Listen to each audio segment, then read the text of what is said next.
Muy buenos días, encantada de estar aquí, desde luego de estar con ustedes, y muchas gracias, Juan. Obviamente el alumno, bueno, se ha superado, ¿no? Muchas gracias. Bueno, la reforma en transparencia es una reforma que la verdad es que se forjó desde el inicio del actual gobierno, y sin embargo fue una de las reformas que más rápidamente se lograron los consensos alrededor de esta reforma. Una de las cuestiones que marca la reforma en materia de transparencia de 2014 es que hay un cambio de nuestro régimen de transparencia y que realmente se modifica la relación federal en materia de transparencia, en donde había una legislación federal y legislaciones en los estados. Hoy seguirán habiendo estas legislaciones, pero la reforma constitucional lo que plantea es que se construya un sistema nacional de transparencia, un sistema nacional de archivos, que son obviamente la base del acceso a la información. Entonces, realmente sí es de gran calado esta reforma, cuando menos en materia constitucional.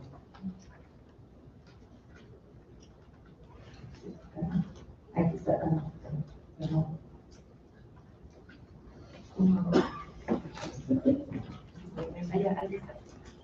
Bueno, los objetivos de la reforma, lo que se planteaba había que fortalecer a los organismos que vigilan y que garantizan que las personas tengamos acceso a la información pública. Y esto, la reforma constitucional establece tres grandes herramientas. Una, robustecer a los órganos garantes, es decir, los institutos de transparencia, que son los encargados no solamente de garantizar que se entregue la información pública, sino también de promover el ejercicio del derecho a través de lo que se llama la transparencia proactiva. Y esto quiere decir que las propias entidades y dependencias públicas vayan poniendo en sus propios sitios de Internet la información que se sabe que es de interés para la población. Una cuestión importante es que se amplía el elenco de los sujetos obligados de transparencia, que tradicionalmente eran solamente entes públicos, tanto gubernamentales como de los otros poderes y de organismos autónomos. Ahora se incorporan a los partidos políticos, se incorporan a sindicatos, a fondos de comisos y también a todas las personas físicas y morales que reciban por alguna razón recursos públicos. Y creo que lo más importante en términos de la relación entre los estados y la federación es que se plantea la construcción de un sistema nacional de transparencia encaminado a fortalecer la rendición de cuentas. Es decir, la reforma en transparencia tiene como un horizonte el que se camine hacia un sistema también nacional de rendición de cuentas.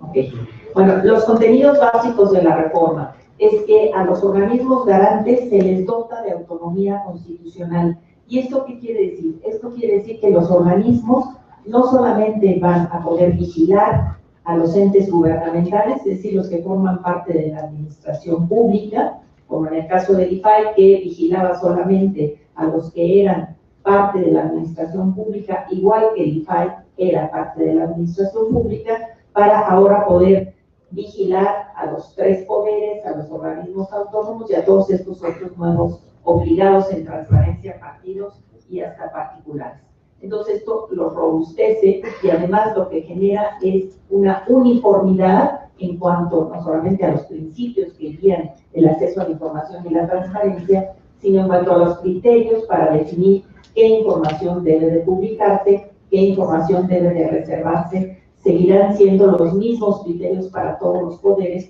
porque antes, pues la verdad es que los que estaban fuera de la competencia del IFAI tenían sus propias reglas y sus propios criterios de transparencia. Entonces, estas ampliaciones lo que van a permitir es que haya una uniformidad en los criterios para definir qué información es pública y qué información se mantiene como reservada. Ahora, la ampliación de los sujetos obligados, este es uno de los grandes retos, y si nosotros vemos, ¿y por qué es uno de los grandes retos? Porque no es lo mismo un partido político en cuanto a los recursos públicos que maneja, que una persona física o incluso una persona moral, puede ser, digamos, el propio hijo, ¿no?, que tiene recursos, claro que es, y que recibe recursos públicos, pero una persona física que recibe una beca del gobierno, pues ciertamente no es lo mismo, que puede estar sujeto al mismo tipo de obligaciones. Eso sí es mejor. Bueno, creo que hay dos grandes retos en esta materia para los estados, sobre todo, y son la construcción del Sistema Nacional de Transparencia. De nueva cuenta, lo que subraya el Sistema Nacional de Transparencia es que se quiere construir políticas públicas que tengan un piso común, una garantía básica, para que no haya ciudadanos o personas con distintos derechos en los estados respecto del Distrito Federal o respecto de la Federación, como ustedes lo pueden ver, que hay estados que tenían mejores leyes de transparencia, estados que tenían organismos garantes que ya eran constitucionalmente autónomos. Sin embargo, había otros estados que ni siquiera tenían la posibilidad de que el organismo garante declarara como definitiva su resolución y obligara a los sucesos obligados a poder efectivamente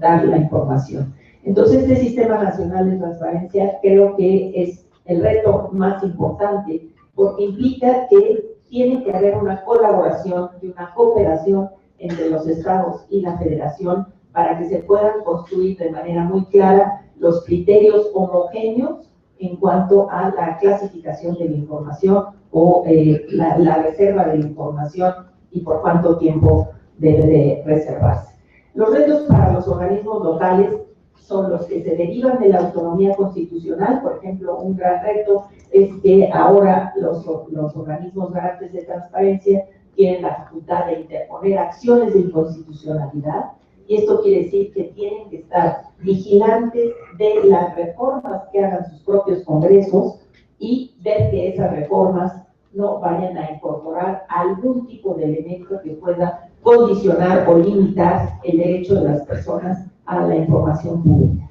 y las relativas, como ya dije, al Sistema Nacional de Transparencia. 14 estados tienen que reformar sus constituciones para incorporar la naturaleza, el estatuto jurídico de los organismos garantes.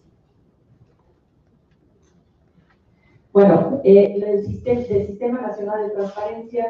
lo que se está trabajando ahora, y ahí va a estar la clave en buena medida de las posibilidades de colaboración y cooperación entre los distintos órganos garantes en los estados y el IFAI, es que se pueda construir un Consejo Nacional de Transparencia en el que puedan estar los distintos organismos garantes para que se identifique cuáles son los grandes criterios y las grandes definiciones de política en materia de transparencia.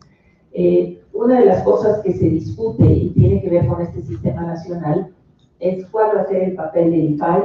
El IFAI aparece como segunda instancia en materia de revisión de los recursos, de las quejas que interponen los ciudadanos cuando no se les da la información que solicitan, y sin embargo, a pesar de que es segunda instancia frente a las resoluciones de los estados, lo que hay que vigilar es que no se vaya a convertir en una suerte de relación entre el IFAI y los órganos estatales, en una relación de subordinación, porque los organismos estatales también son autónomos, y lo importante aquí es que el IFAI no vaya a inhibir cualquier tipo de energía de estos organismos locales para hacer que avance la transparencia, porque si bien hemos avanzado mucho en transparencia en lo que tiene que ver con las normas, los procedimientos, también el gran reto, creo yo, es que la transparencia no se quede solamente en una etiqueta bonita que todos los entes públicos quieren portar, pero que esta efectivamente se vaya haciendo cada vez más efectiva. Y una de las cuestiones también que habrá que revisar es qué hacen las organizaciones de la sociedad civil, que en materia del ámbito, digamos, central del país, han sido unos acompañantes muy fuertes de la transparencia, han evitado que haya elementos regresivos, y en cambio en los estados lo que tenemos es una debilidad en términos de masa crítica en organizaciones de la sociedad civil.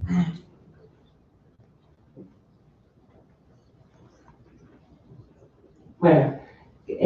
ya para cerrar, una de las cosas que creo que es importante es que tomar en consideración que pasar de la norma a la práctica, pues ni es mecánico, ni desde luego es mágico. A veces se piensa que teniendo muy buenas normas ya vamos a tener muy buenas prácticas sociales, y bueno, ciertamente las normas requieren de irse traduciendo en políticas efectivas, y esto implica pues ver la relación entre los órganos garantes, los órganos gubernamentales y desde luego los actores políticos en los distintos estados, porque es en esa diversidad de relaciones políticas en donde podremos ver si se puede tener estas buenas alianzas entre los organismos garantes de transparencia y las organizaciones de la sociedad civil. Gracias.